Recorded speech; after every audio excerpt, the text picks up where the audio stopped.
Like notes to the hourglass. These are songs of our lives.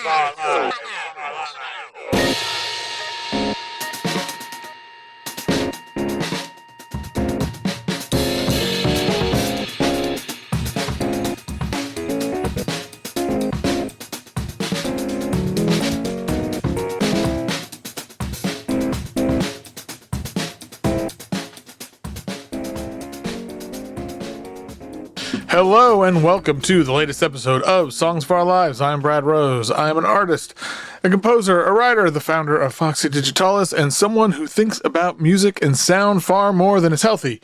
Each week I invite on a guest to talk about the songs, the music that has meant a lot to them and left its mark. Previous guests include Charmaine Lee, Glenn Donaldson, Ethan Miller, Cap Baird. The list goes on and on and on, but this week, very excited to welcome Stefan Christoff to the show. Stefan is a real one. I'm telling you, this dude does so much stuff. He's a person after my own heart. Stefan is beyond being an incredibly accomplished musician and composer and all those things. He's an activist. He's, I don't know, just somebody who I find very inspiring. All the work he's doing on, he said, activism with Palestine and Gaza, just work he's doing in Montreal where he lives, and just making all this incredible music.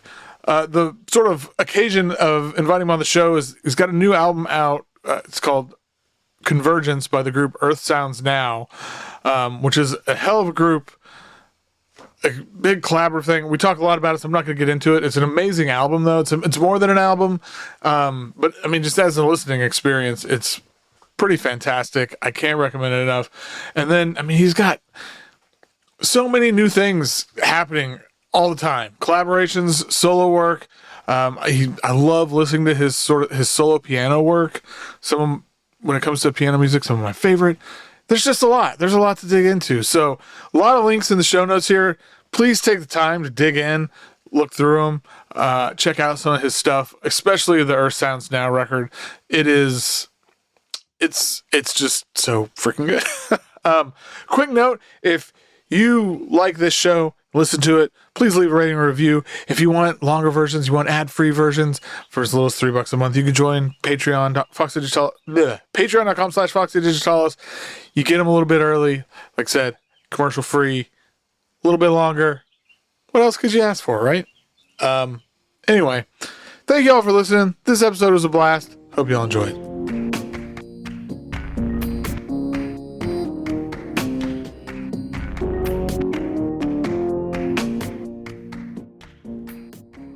My guest today is a musician, a composer, songwriter, a radio DJ, an activist. Oh, I realized I should ask. I think it's Stefan Christoff, or is it Stefan? Stefan. All right. Woo! I got it right. How's it going? Yeah. I'm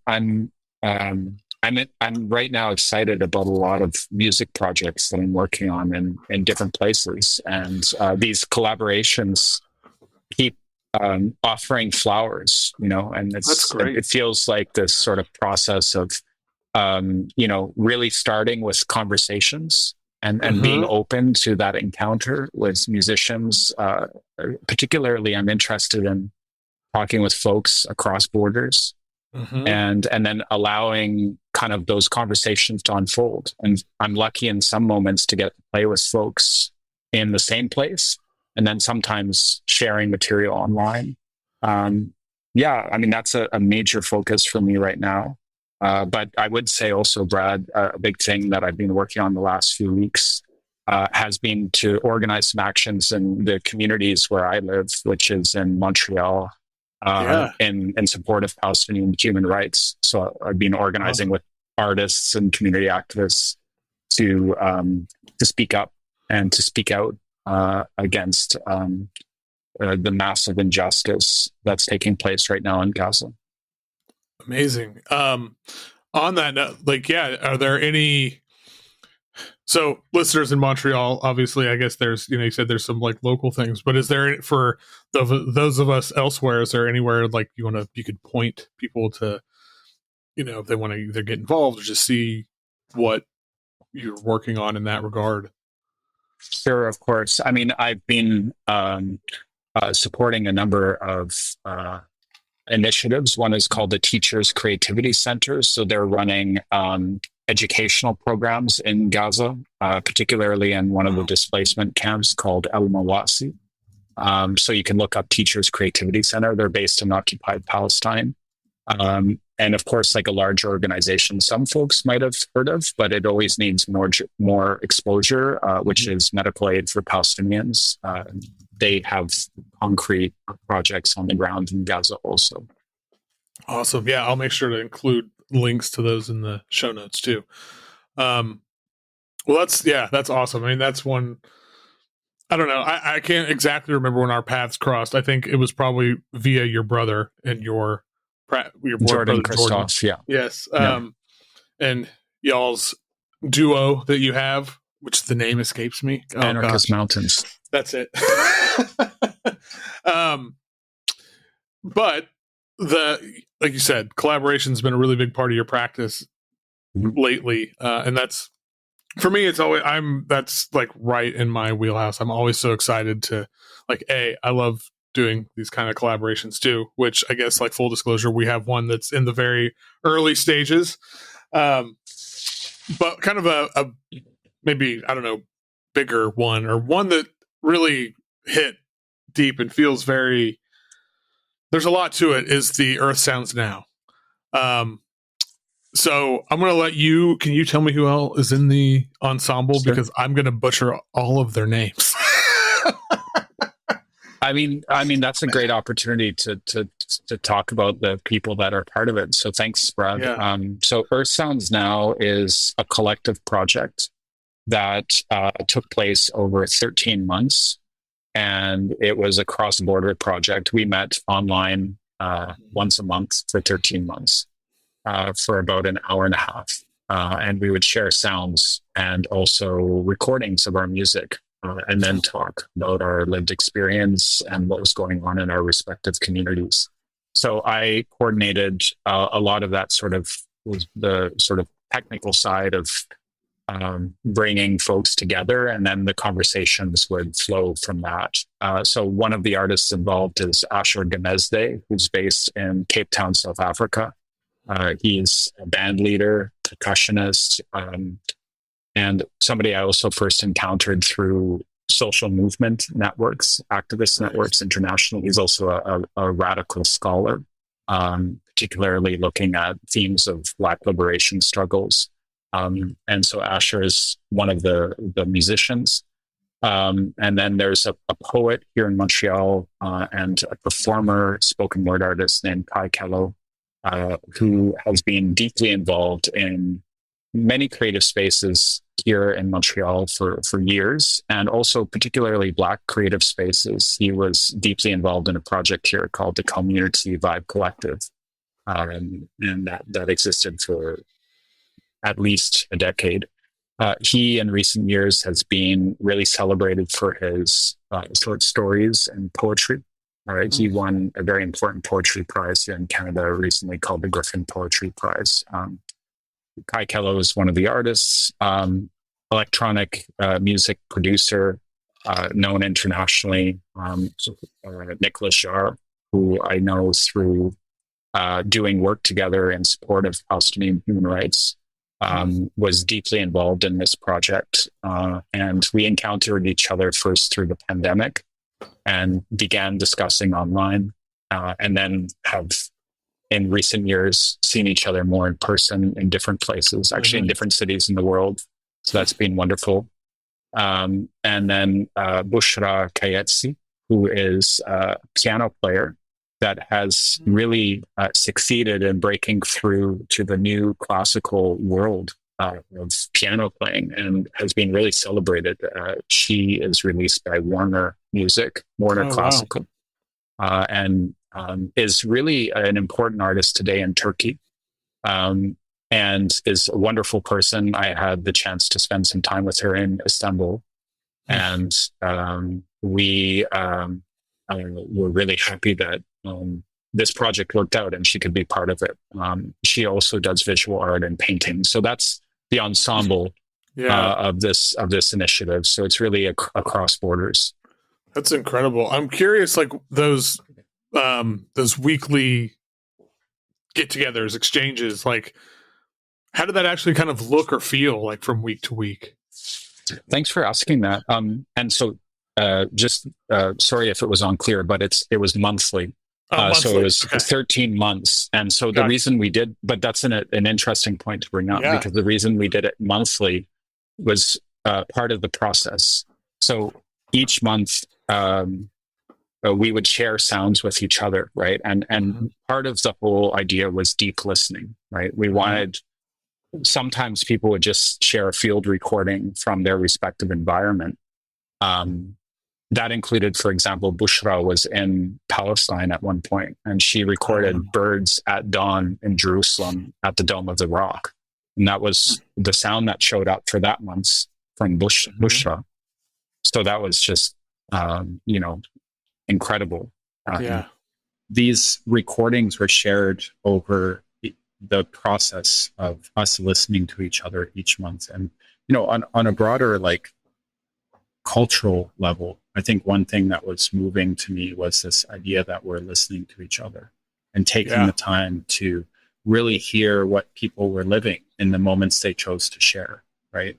And on a sort of cultural, social, political level, I think it was both a profound experience to really slow down and take a moment and listen to these field recordings, which sometimes would be quite long. I would also note that often we were sharing sounds. So it could be, Asher in South Africa would record a session on various percussion instruments or a drum set.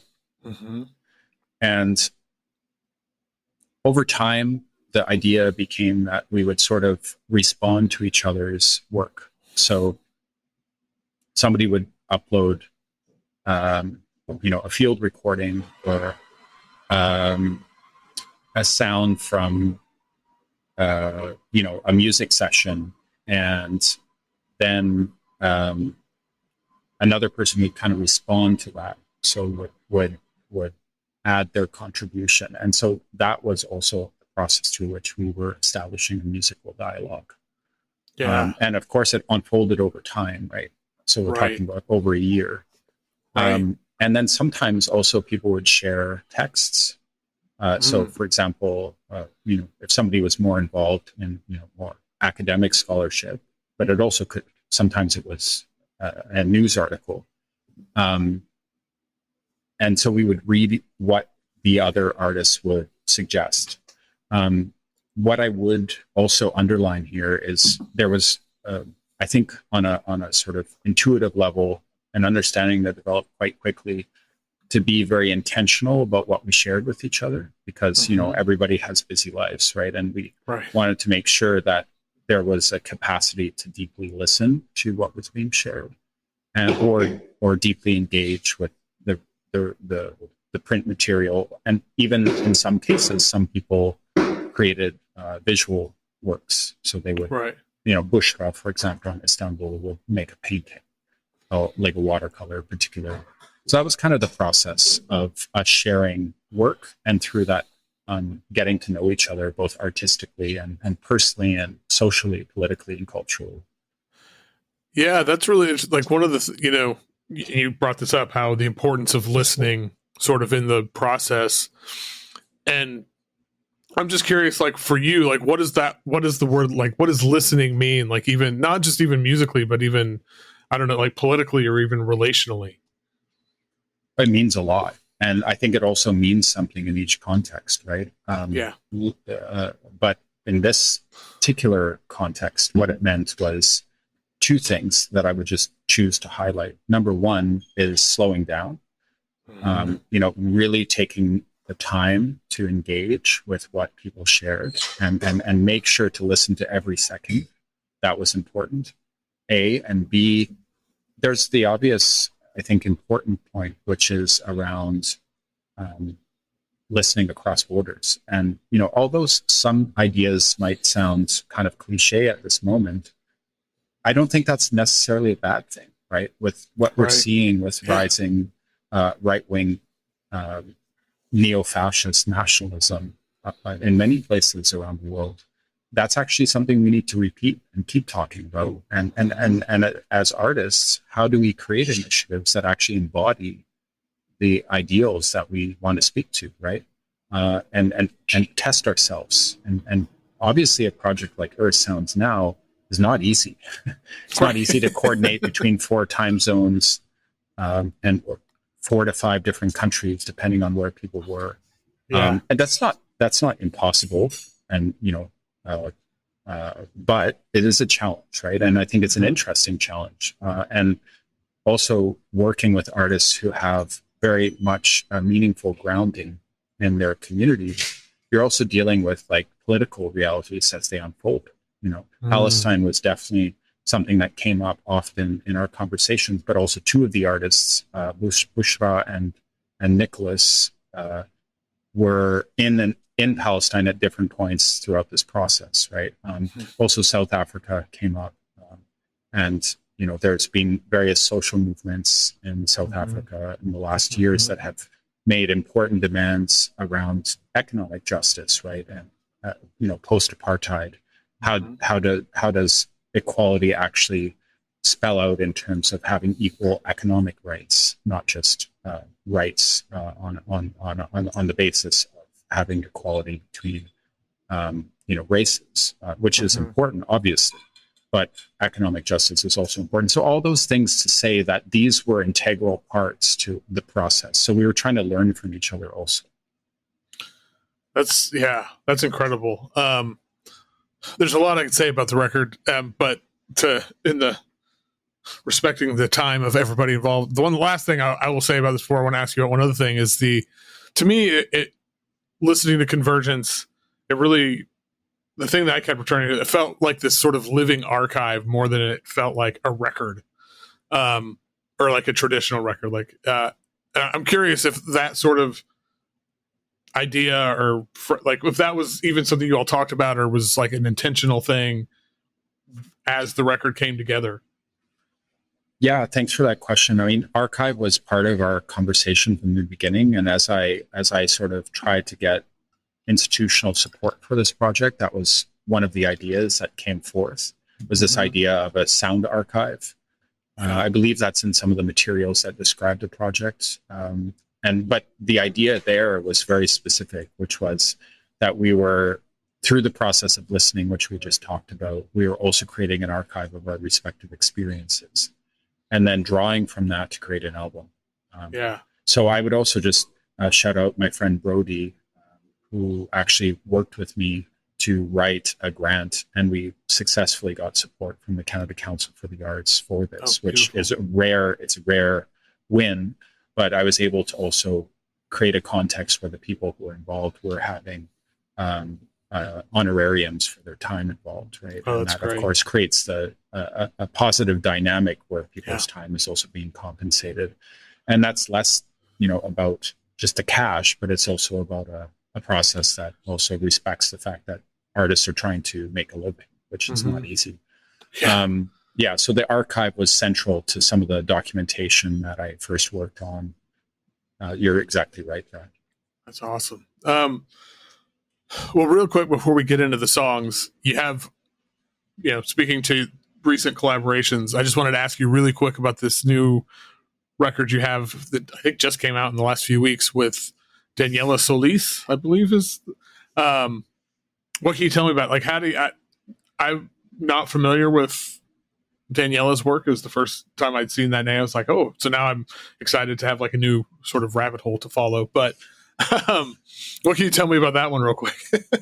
Well, I was in Mexico City for a pretty good period of time, like over 2 months with my family.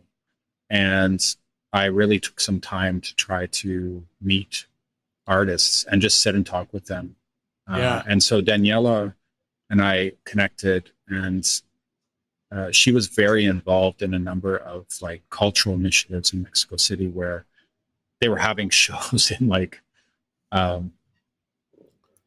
sort of like the area in the middle of the building where you have like all the stairs going up. to the different apartments. Right. Places Right. like that, cool. Or like apartments, outdoors, and Daniela's community really came out of the feminist movement in Mexico. So there was a critique, an important one, that a lot of experimental electronic music spaces were closed to femme identifying trans artists. And so they created a collective called Nube, where they would organize these events. And so, of course, they were also participating in a lot of like protests. And the feminist movement in Mexico has been important for all of Latin America. So some of the artists I also saw at demonstrations when I was in Mexico. I was there with my daughter, walking in the protests and talking to people. So Daniela and I recorded in Mexico City together in the same room, in a small studio, in Chapultepec, which is referenced in the title of the album. And then mixed it. I mixed it here in Montreal in the studio. And it was released as part of the Suomi Popular Festival here in Montreal. And so that is the festival, Sounds of the People. It's a translation from Italian. That's directed by Kiva Stimac and was co-founded with Mauro Pesante, who is the bass player of Godspeed You Black Emperor. And so they started this festival, and it's really open to experimental work, but also work that has kind of a community engagement. And so Danielle and I just launched that album in June at this festival. And she came up from Mexico City with her girlfriend. Great. And that was just awesome. And it's released by a small tape label in Montreal called Jeunesse Cosmique, which would translate to Cosmic Youth. And it's basically a small label that my friend, who's named Chi Bakam, runs. His family roots are in Laos. Oh, wow. And he has been really involved more in the Francophone experimental music world here in Montreal. And again, similar to Daniela, they do a lot of events like in apartments or warehouse spaces, just off the map type of places. It's very much a grassroots initiative. I mean, he dubs the tapes in his apartment, and I love that label for the integrity it has, because it's so legit. It's very much a beautiful, small community project, and they release a lot of good music.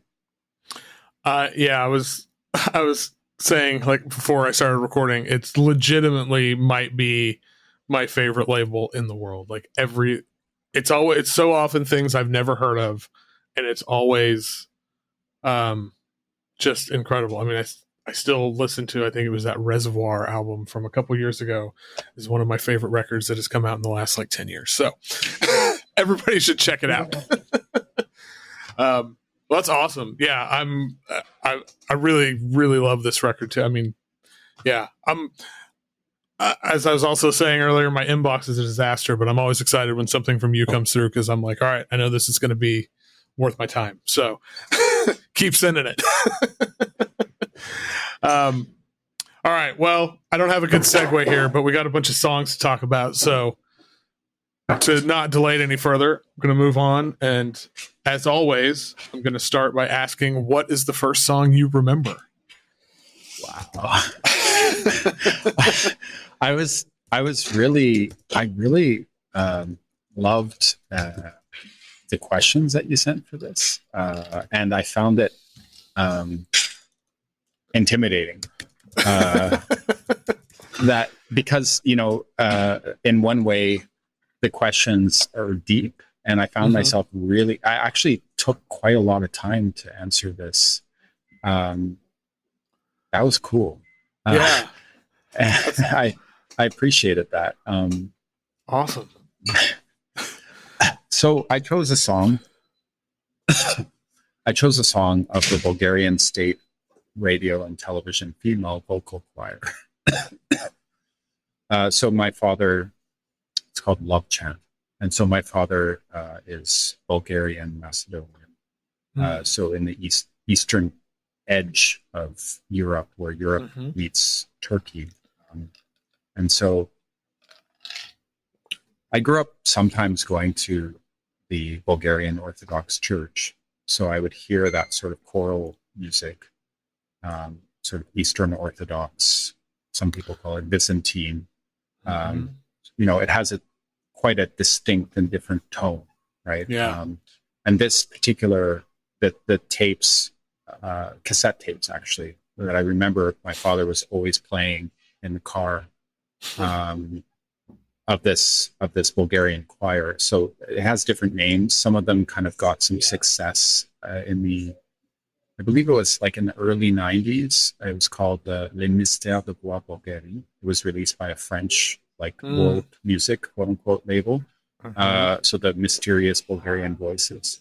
And so I picked that because that's definitely something I've heard since I was born, and I still listen to it. And it's also just a beautiful work that I hope people listen to. Yeah, this was not something I was familiar with, but it's so just beautiful and enchanting, and I was completely just swept away by it. So I love the idea, like imagining you as a small child in the car and this music, like the soundtrack. That's really fantastic. That's what was going on. And it was a black, rusty Ford convertible. Wow. With a tape deck and 2 seats. And my father and his brother co-ran a diner. So my father was the one that was driving around getting the butter and cheese and everything for the diner. And so I would go around with him on his pickups. Of course, he'd listen to other music, but I remember that this particular cassette was often on repeat. What a great story. What is the song that either makes you cry or it makes you feel sort of that kind of way? Well, I chose this one, Chico Buarque, because this is a song that's recently made me cry. So of course, there's hundreds of songs that have made me cry, but this particular song I've learned about more recently because my partner is from Brazil. And this is the song of a construction worker. It's a story of a construction worker who's underpaid and shows up at work and has a deadly accident. And it's a very important song for labor history in Brazil. And also a very important artist, Chico Buarque, who, was sort of it's interesting actually on a cultural level, because a lot of the artists in the 70s during the dictatorship in Brazil consistently were sort of bringing up the messaging and sort of the political consciousness that led into the early 2000s. There's a trajectory here. And the victory of the Workers' Party and Lula da Silva arriving in power. I mean, that wasn't the first time he ran. He ran all the way back to the early 90s. And so it's an interesting story in the sense that workers and were excluded from the cultural mainstream, but these singers who were quite well known were bringing their stories out. And for me, it's moving because it's the story's moving, but also just the fact that artists do play that role to carry those voices against incredible odds and against silence, right? Of those types of experiences. Yeah, that's really interesting. I looked translated the lyrics and was kind of reading it, but even just the sort of feeling of the sonically, the sound of it really I found very moving. And then layer in all those other elements, and it's what an incredible song. All right, the other side of that, what's a song that'll put you in a better mood? Well, I chose a track from my friend Nicolás Jaar that is an intense song, but I love the emotion in it. I love also the delivery of, so it's the song's No. So it's I guess it can be interpreted in various ways, but from what I understand, it's about Chilean collective consciousness and overcoming silence in the face of the dictatorship in Chile, and sort of the ways that this is my understanding of the piece, but sort of the ways that authoritarianism can work in a very like violent way inside people's minds to make them think that their ideas of freedom are actually wrong, you know. And how do you overcome that as a society? I mean, it's a very relevant question to think about today in relation to the United States and Trump.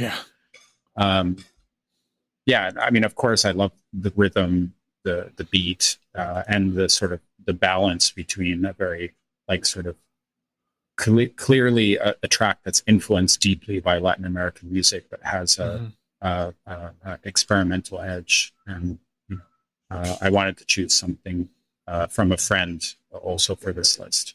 No, this is I'm a big fan of Nicolás Jaar. This has always been a favorite of mine because there's just so much. It's one of those things where there's so much happening, like from like musically and conceptually, but the way he puts it all together, it just kind of blows my mind, actually, if I really think about it. And just on a sonic, the music is just, it's incredible. There's not much like it. Well, and you know, there's this very particular sound to Nico's editing and his sonic sensibility that I find carries through all his work, right? And I was just so moved when I saw it showing up in our collective process through Their Sounds Now. And it kind of shows up in moments and I can hear it. I don't know, you know, and for me, that's also like the spirit that people carry into music, right? Right. And it's kind of their sound. And you don't really know where that comes from, but it's cool that you can kind of hear it. Yeah, I think about those kind of things all the time, and I love like when I hear like a collaboration or something, like an artist that I know their work, and there's those moments where you're like, oh, that's that's awesome. Okay, well, everybody's favorite question: what is objectively the greatest song of all time? I mean, these questions were so trippy and cool, and it really like forced me to like find an honest answer while also understanding that there is not one answer. Right. You know? So I just chose a track that I just find it's just perfect. And it's just a perfect piece of music. Utopia and Visions by Don Cherry. Of course, there's another version of this that's called Orient from a live album, but I think generally it's understood it's called Utopia and Visions. I don't know what to say exactly about this piece other than it's just so beautiful. But I do have a story about it that is super amazing that awesome. I hadn't thought to share, but I was in Mexico City and I was sitting in somebody's apartment, a mural artist who recently passed away named Antonio Breton. I heard a piano in the other room and the person was playing Utopia and Visions. And also I would just note that that's one of the 2 songs that I've ever taken the time to learn how to play on piano. Oh, wow. Eric Satie is another one. But Utopia and Visions, I sat down to sort of like figure out what Don Cherry was playing. I heard in Mexico City somebody playing that piece. I mean, their own rendition because it's so open. Right. And it was Don Cherry's granddaughter. And so she came out, we'd finished our conversation and she came out and she'd been in town for some concerts because Don Cherry had played in Mexico City a few times, like decades ago. And there was some celebration concerts about those events that Don Cherry had had in Mexico City. So I got to meet his granddaughter. Really cool. And she was playing that song. Wow. Yeah. And so, so that's sort of also like for me solidified the sort of like, I don't know how to say it, but like the sort of like spiritual dimensions of how this song sort of just carries this very beautiful, special energy. Yeah.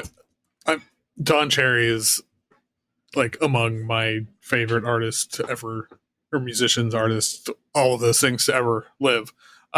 And like Organic Music Society is like the whole concept, like he and Moki Cherry, like their approach, it's been so inspirational and influential for me. I think there's just so much there that feels especially important now, of just like blurring the line between audience and artist, and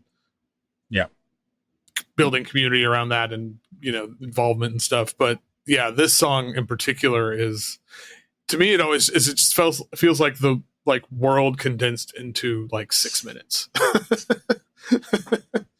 And that's a beautiful way of putting it. Yeah, it doesn't get much better than that.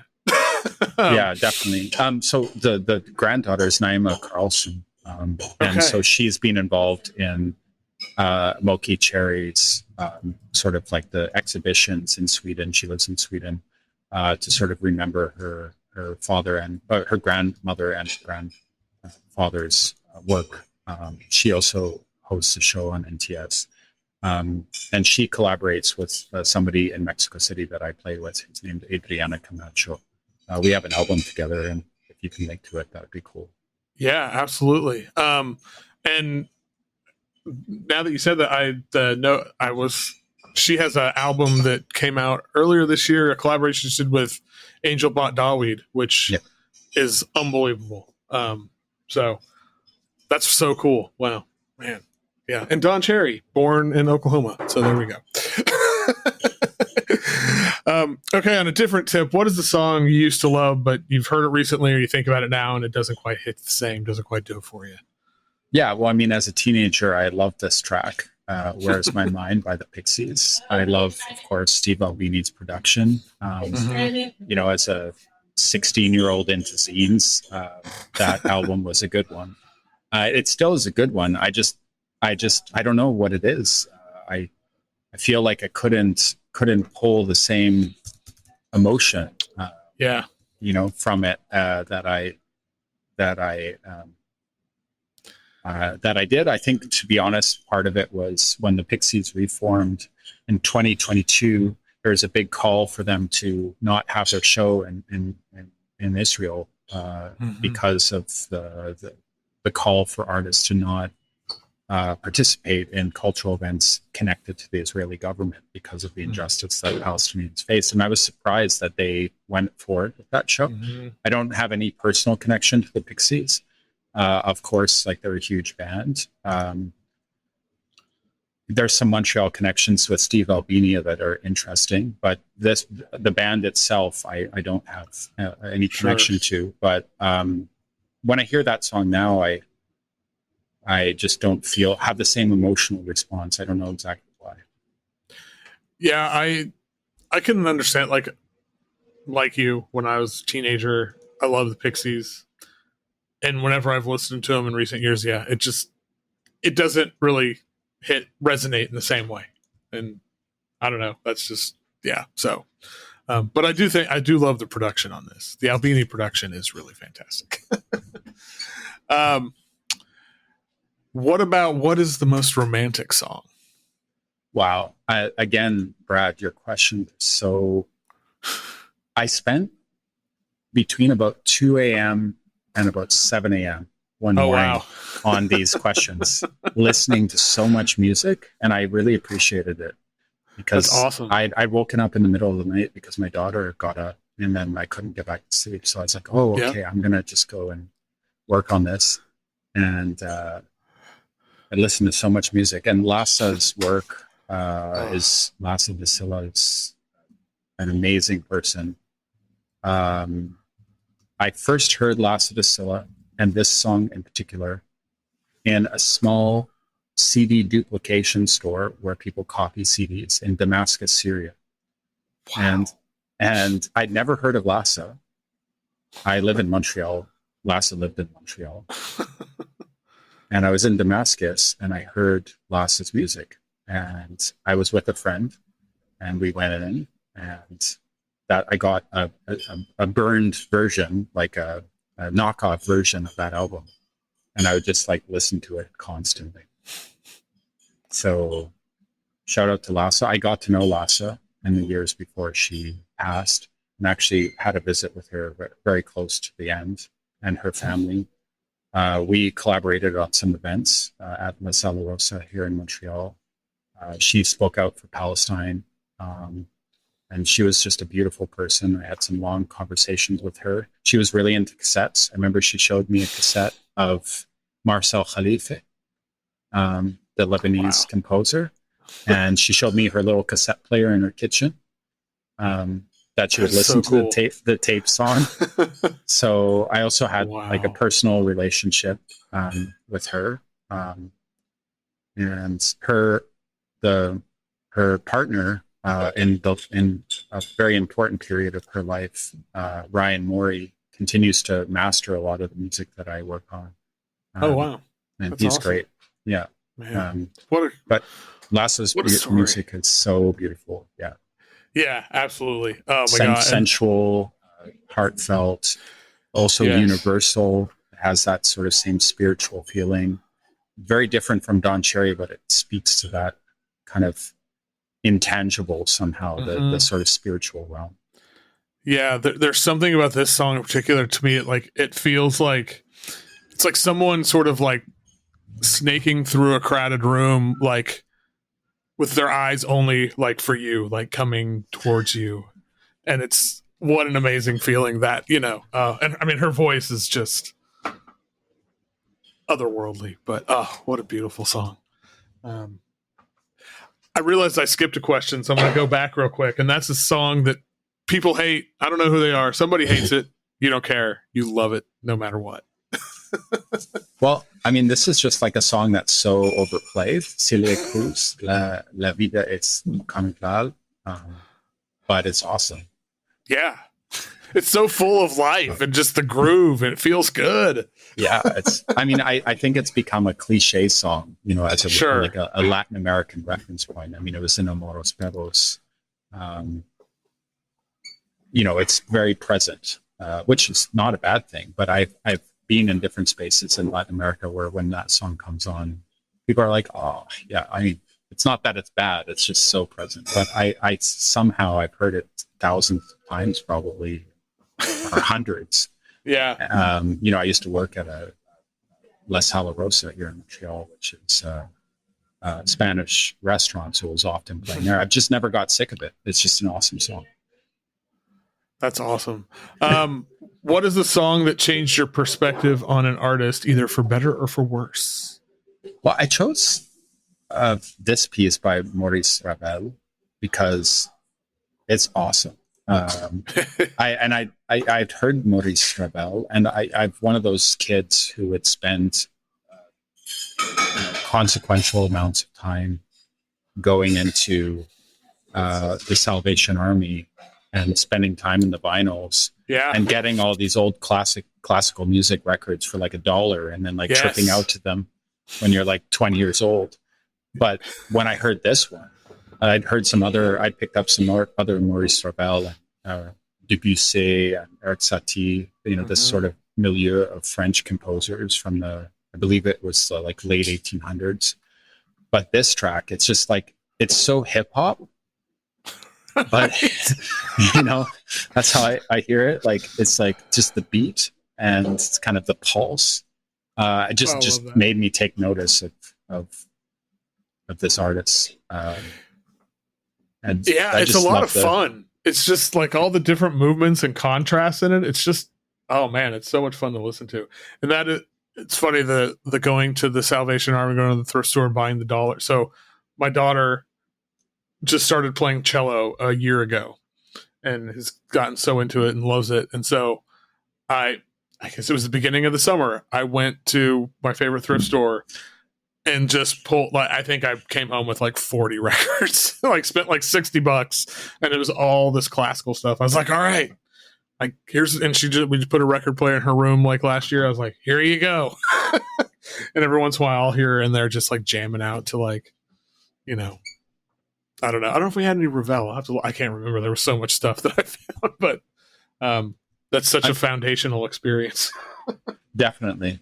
Another composer from that kind of time that I definitely made me take a second look was Dvorak. Some really good ones too. That is so. Yeah, I can't remember what piece it is. It's a string quartet piece that it is her favorite classical music piece. I can't remember which string quartet it is, but her teacher that like their orchestra teacher, he played a bunch of different stuff, and this was the one that she listened. I hear it like all the time coming from her room, and it's the coolest thing. Right on. Okay, what about lyrics? Are you obviously? Well, I mean, the Earth Sounds Now you could classify them as lyrics. Has a lot of words, I guess. I don't know. Are you a lyrics person? Like, are lyrics an important part of listening for you? Hip hop. So yeah. I just want to shout out a particular artist, Narcy, Narcy, Narcy, who's an Iraqi MC in Montreal. I was like so involved in political activism, and I always had played piano, and I knew a lot of musicians in Montreal. And when I was super like stressed out in different contexts, when I was doing like important, difficult work, particularly around migrant justice post 9/11, I would go to McGill University downtown, and in their music department, there was a way I could get into the building easily and just kind of practice on piano. And Narcy, he was part of this group at the time called Euphrates, with some other Iraqi artists. And we knew each other from the Palestine Solidarity Movement. And he was like, you got to start playing piano more seriously. I don't remember how he said it. And then he sampled me on a track. Wow. And made a beat from it. And the track is called Hamdulillah, and it's with Shadia Mansour. And it's become a really important Arab hip hop track. And so that was really the first time I did music, serious music, was through Narcy. That's awesome. It was like really, really a great experience. And I loved that sort of entry into doing music was through the hip hop community. I knew the hip hop community more on like a social level.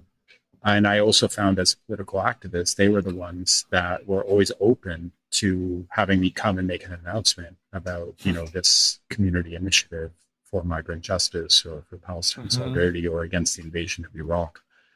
So I chose a Mos Def track, Auditorium, because it's awesome. I love the storyline. So I got into Mos Def. Actually, of course, I knew who he was, but it was through Narcy, and they know each other and have collaborated. And so Mos Def's name now is Yassine Bey. And so my friend Narcy's first name is Yassine. So they have a piece together. And so once they started collaborating a bit, I went into a deeper dive on Mos Def. And so a lot of my music listening in the last 15 years has been really relational. Like I'll hear a story about somebody doing some really meaningful work or being just an awesome person, through the grapevine. Yeah. And then it will always, even if it's a super well-known artist like Mos Def, it will always make me take a second look at their work, right? Because then there's that sort of personal context, and you see this like, you get a little bit of a sense of the person, right? Right. And in some cases for me, that's developed into deeper relationships. And in this case, it's just like a hip hop community relationship, and relationships that led me more to like listen to a bunch of hip hop tracks that, of course, as an activist, I was really into. But I mean, of course, his flow, his lyrics, the playfulness, the capacity to have that playfulness while also addressing the critical issues of our time. It sounds effortless, but it's absolutely not effortless. Right. There's so much skill and precision in the placement and the timing, the interplay with the beats. That whole album, the references to the U.S. occupation of Iraq in that track particularly. It's just a beautiful piece, and that whole album, it's just perfect. It's amazing. Yeah, that's awesome. That's such a cool story, but I had no idea that's like kind of where it all started for you. That's really awesome. That's where it started. Yeah. What song have you or can you listen to the most? Oh, Marvin Gaye, Inner City Blues. Huh. I had an old phone when I was working at that Syrian restaurant, and I had 2 tracks on it. One from DJ Shadow Introducing album, which is basically a perfect album. Yeah, right. I think Transmission 1 or Transmission 2, the really long one. Just an awesome piece. And I had Inner City Blues. And at the time, I was going through a thing, challenging time in my life, and I was working full time as a cook and a janitor. And I was doing and I would have little windows every few weeks where to have a few days off. And I decided at one point that every time I had a few days off, I would go to New York City. I didn't know why.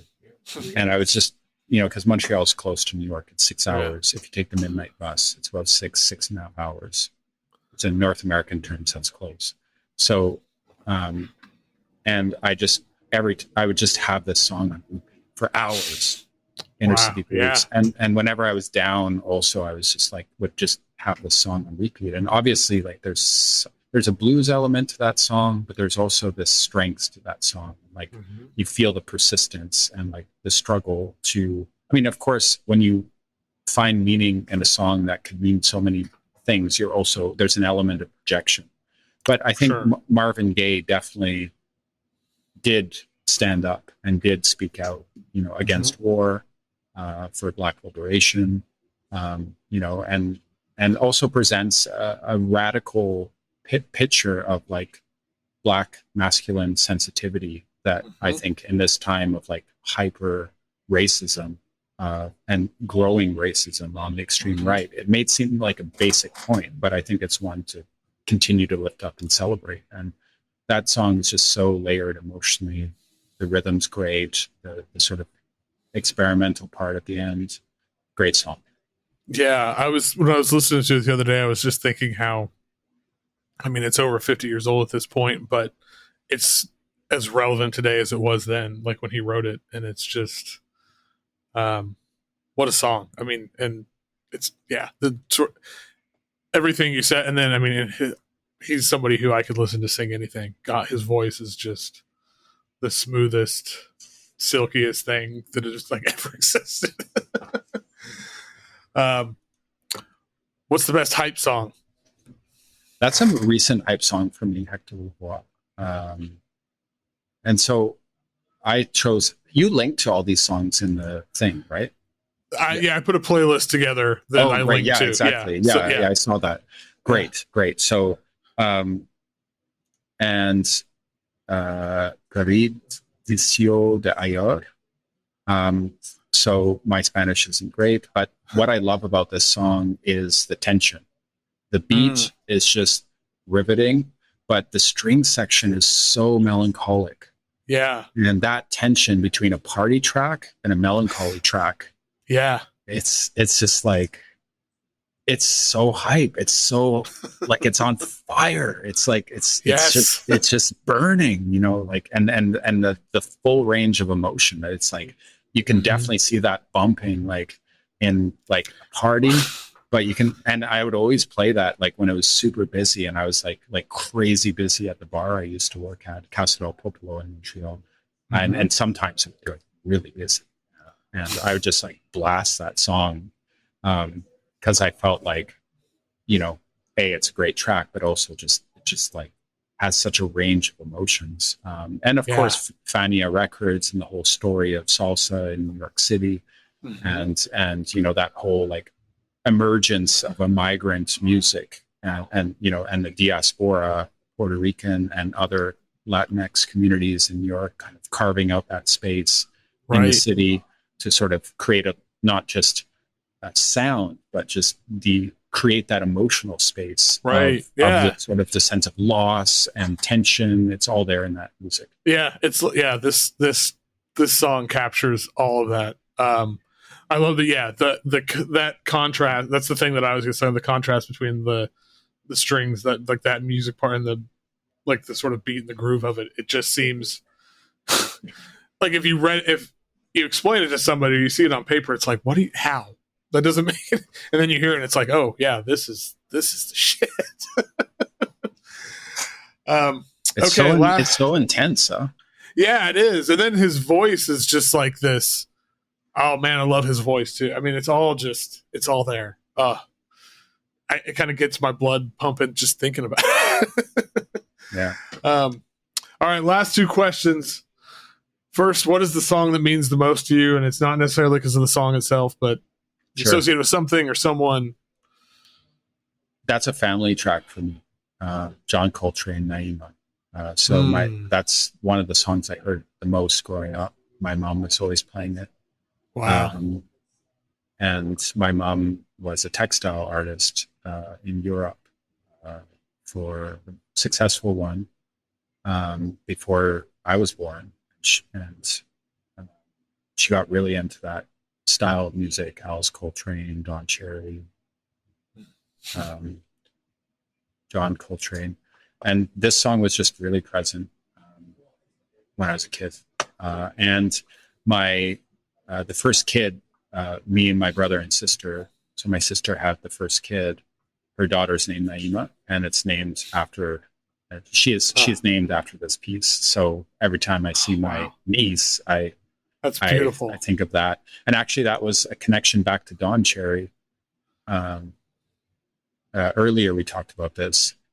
Don Cherry's granddaughter is named Naima, also named after that song. And so I talked to her about that directly in person in Mexico City. So I was like also tripped out by that. And then we hugged and I never saw her again, you know? Amazing. Yeah. That's so great. Yeah, no, this is, I mean, when I was listening to this and I was thinking about the Earth Sounds Now project and like, you know, reading all the stuff with it and kind of, so like, to me, this song is this sort of beautiful reminder of like how it feels like it's like this, like how sometimes the most radical gesture is to just be still and listen.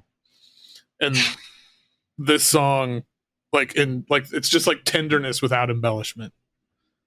And it's one of the greatest pieces of music I've ever heard. I remember I still have memories of first hearing this when I was getting into like learning about jazz and learning about Coltrane. I think I was like 19 or 20, somewhere around there, maybe 21, and just stops you in your tracks.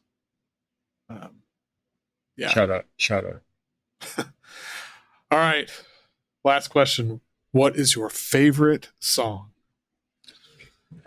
I love this question and I didn't know how to answer it because there's so many. Mm-hmm. But I love your questions because they push us to consider things. I wanted to shout out Brian, he's cool. I think like other than, of course, he's a very interesting artist, but over time, having encountered him a little bit and also spent some time doing Palestine work kind of in in similar spaces in the arts. He just seems like a pretty principled, hardworking person. That's cool. Yeah. I think that, and it's rare. I think somebody like him, who's obviously so celebrated, he doesn't need any more celebration. But I think what I would draw from that, I chose The Big Ship, which is just like a classic. And it's like the four chords of pop music deconstructed in this sort of like early electronic framework. Yeah. And, I think that The Big Ship as a title could be like a super colonial title, but it also could be like a super, like, you could just think of the planet. And that's kind of what I always thought of that song. It's just like, we're on a ship together, we're on a ship together trying to figure it out, But I think what I would take from mentioning Brian is that it is possible to be engaged, like, when you're at that sort of level of cultural recognition in the West, you can make that step and try to engage with grassroots movements and, new artists. And I think if more people did that, that would be a step towards deconstructing the ways that violent power relations replicate in the music world, and sort of those patterns play out. in terms of how corporations have moved to control our experience of what music is. Yeah. Yeah. Well, I think that's a really kind of perfect place to end this. Stefan, thank you so much for doing this and for all the sounds and everything. Earth Sounds Now Convergence is out now on Other People. Everybody should check it out.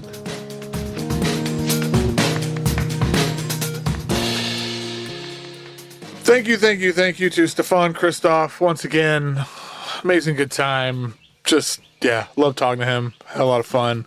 As I kind of mentioned on there, he and I are working in the very early stages of doing a collaboration. I'm really excited to see how that unfolds. But that is neither here nor there. Link to all his picks playlist in the show notes. Earth Sounds Now Convergence out now on Other People.